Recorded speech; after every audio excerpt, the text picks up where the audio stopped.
Welcome back to The Verdict. We're continuing our focus on the day after the elections. Collation going on in different parts of the country. Well, many are waiting to see if it will also equally begin in several other states. But at the moment, we understand that some crisis breaking out at the National Assembly Elections Collation Center at Ehosa College, Benin City. Well, APC is alleges connivance between INEC and the PDP. DSS director, the CP, Army Brigade commander are all there. Understand that the wreck is being expected, but we'll hope to bring you details as we get them, and also go ahead and eventually independently confirm some of these matters. We'll get you those details as we get them. But let me get back to you, Prof, on this particular matter. You were making a point about how politicians play some role. Could you shed some more light on that? Let me understand. What exactly is you trying to point out? Okay, there are a couple of things. There are a couple of things here. One is politicians and their agents taking advantage of the inefficiency of our legal system. You remember an elections court is one of the institutions created under the law to check these problems. As we are talking, this institution is yet to take off. And so it's not available as a vehicle to address this problem. Then secondly, our general legal system, where a system of justice takes ages, it's a snail speed. And for justice to really take its course. And it seems to be, instead of improving, it seems to be degenerating, because I remember in our criminal law classes then in the late 70s when we were in the university, we read cases about politicians and their agents who are charged and convicted in those days in the First Republic. Now, you don't hear about it. I'm not aware of any single case between 1999 till date where one single, thug or his master has been charged to court for anything. So that's a problem.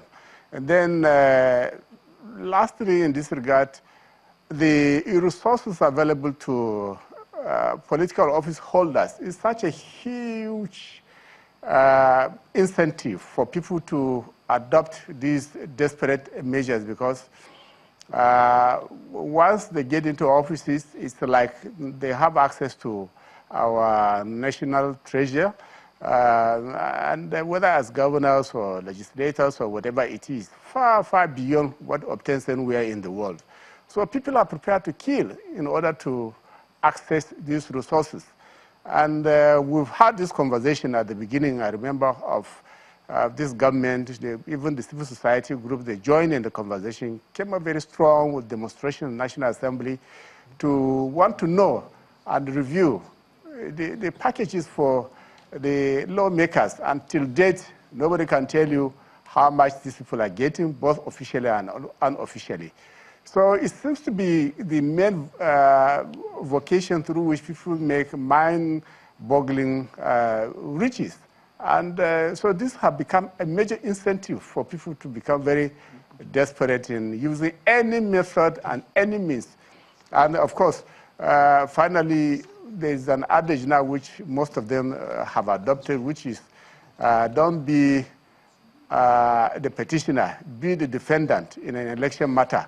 And then you are in office, you can use the resources of the office to defend yourself, and then while time runs. And so in this regard, this encourages self-help in the way that we have now seen.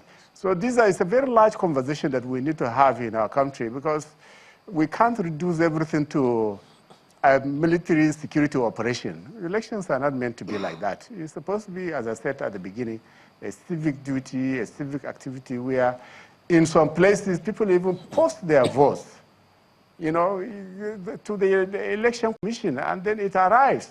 you know, votes begin to take place some weeks ahead of the election time. You know, and then this is going very smoothly, in a very normal way. But in our own case, INEC cannot even prepare in good time because every election material is a security document, so it has to be very close to it. It has to be closely guarded. And, you know, for God's sake, I am not aware of any country where between 3 months from the primaries of parties to election time, you know, there were about 644 cases against INEC. I mean, it's just crazy. So okay. This is the environment we create for ourselves. Okay, Professor, one other thing that I'm sure will interest you as it interests many people in Nigeria is that since 1999 until now, every successive election has had more voters on the voter register. Between the last election and this one, we had 14 million voters added, bringing up to 84 million, and of course making it the largest election ever held, and of course a significant number of political parties added to the fold. And we are looking at, according to one postulation in the course of our discussion in this coverage, if this trend continues, postulating we are looking at some 100 million voters by the next general election. What are we going to do if we are this overwhelmed at this point? Well, the starting point, as I said, is that we need to get our institution actually to work and create an environment for us to conduct elections properly. We know at the moment our underdevelopment is a major problem too, because in other places, for instance, UK, if you are moving election materials to any place, you have the British Rail here, you have the National Post Office there, and all these other institutions which are all very efficient. And in our own situation, we have to depend on road transport workers, and with all their attitudinal problems and the network for communication is a problem everywhere. But by and large, the voting population certainly will continue to improve because there are more Nigerians coming on board. We will have a lot of young people who have matured to vote. And then also, if you notice from the figure that you Prof, mentioned, just to, you know, if I may come in here, we have to take this very quickly, but we'll still get your response and then get the views of our panelists also here in Lagos. But we understand that there is indeed a mild drama at Lafia in Nasarawa State at a collation center, and those are the visuals, where we understand that one party agent allegedly was taking pictures of the results. And so the other agents reacted, and it's happened, you can see the little scuffles here and there, but we got this information and the pictures coming through. So one will ask very easily, are results supposed to be taken, should the pictures of results be taken at the collation center? It's a major concern, perhaps.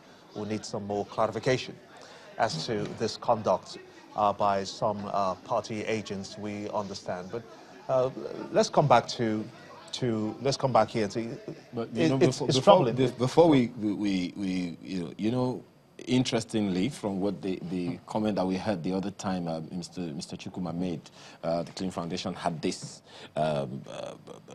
research done, and Nasarawa State is one of 11 amber states, where there could be a measure of violence, and apparently this is what is playing out now. I mean, across actors identified that could constitute threats and most likely to cause election violence, political thugs, armed groups are part of those. These are party agents now.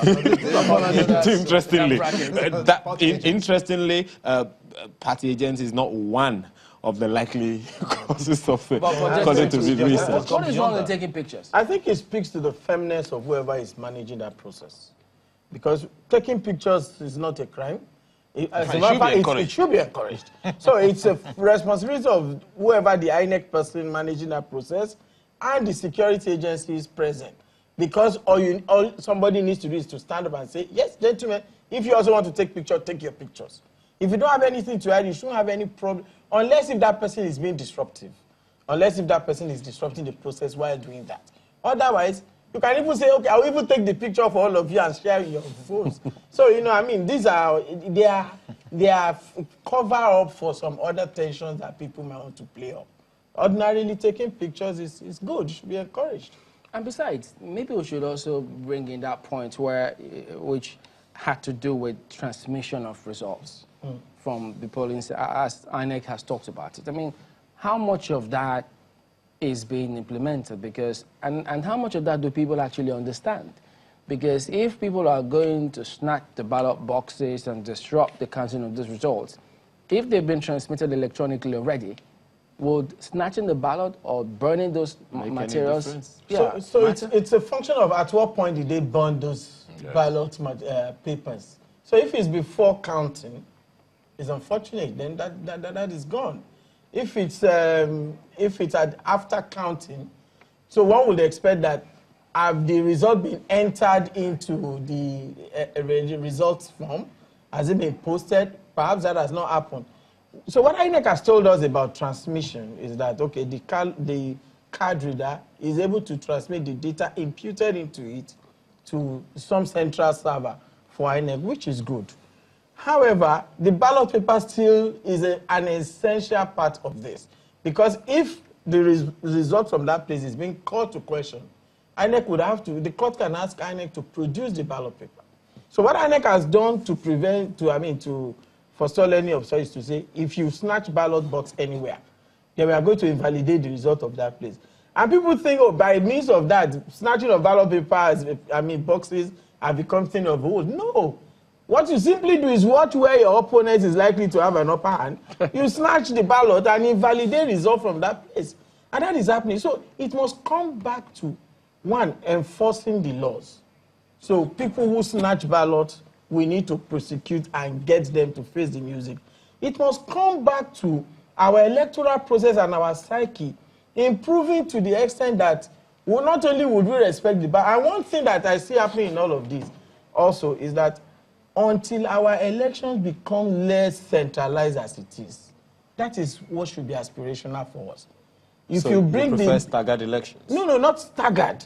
If you bring the best professional to come and manage the INEC with our kind of environment, it's going to be problematic. When we have a situation where even up to ink pad is being supplied from Abuja, that is problematic. We went to many places yesterday, and between the booth and the person stamping ballot papers, they were sharing ink pad. So the voter will quickly use ink pad, bring it back. Why do we need to over-centralize everything? We must get to that situation where we will trust results if local governments manage election. But in this country where all the state governments, irrespective of party, idea is one thing that unites them, all of them in charge of states, they take, winner takes all for local government election.